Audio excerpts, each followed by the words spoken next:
Okay, guys. So here's an explanation of how affordable housing falls victim to bubbles, and let's preface this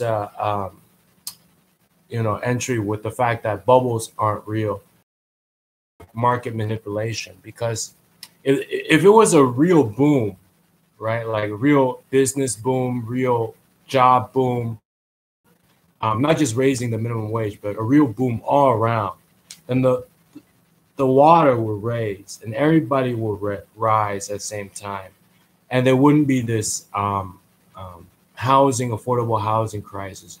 But this is happening because there are booms in different sectors of the city, sectors of the economy of the city.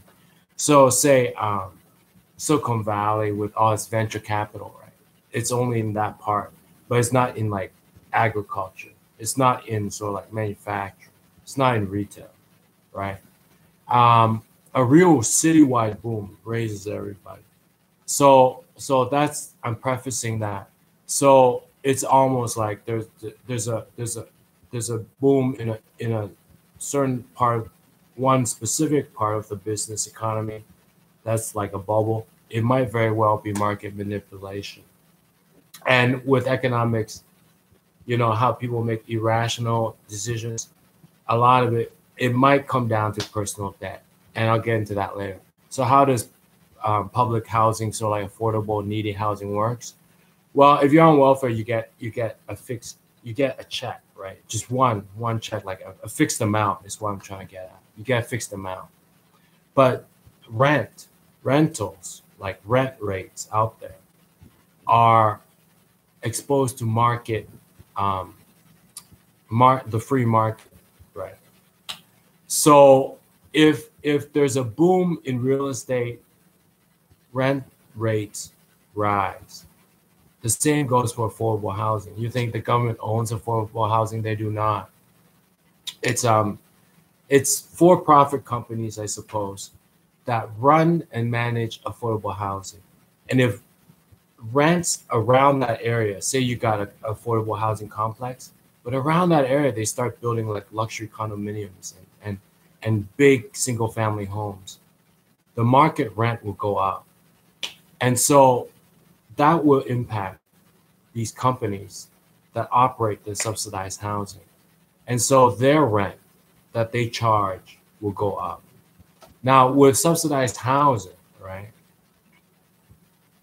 a normal person pays the full market rate. A needy person gets part of it paid for by the city, but it's also a fixed amount that the city can afford to sort of like top you up. If the market rate for rent goes up, right, then the city, what the city sort of like subsidizes you, gives you for, helps you out with,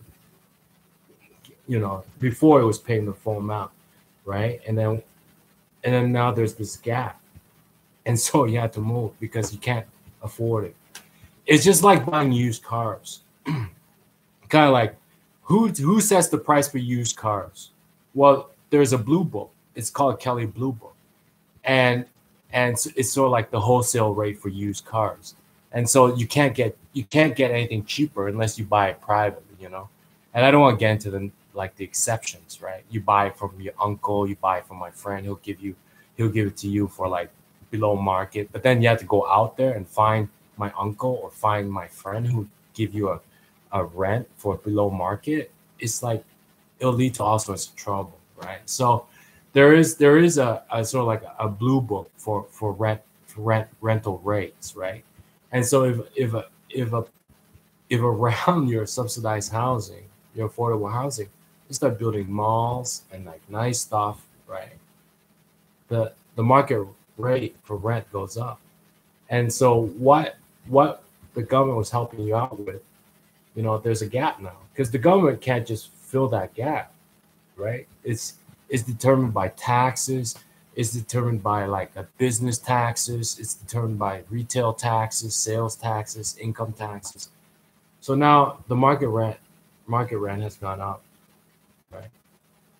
and then the government can't fill in the rest.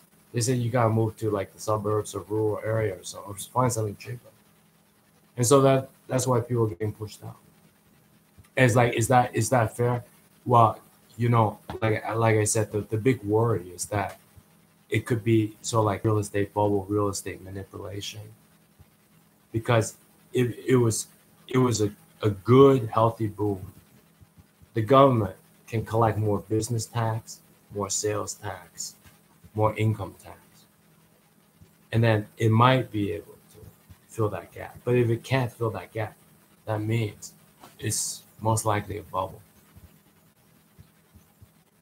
And then it's like if there's like a housing complex and then they build fancy malls and fancy homes around it, a lot of people have no remorse about taking over that space. It's like, you know what? I want to live with the Joneses. Let's try to take over that space for the needy. A lot of people like that. I don't know why, but they are.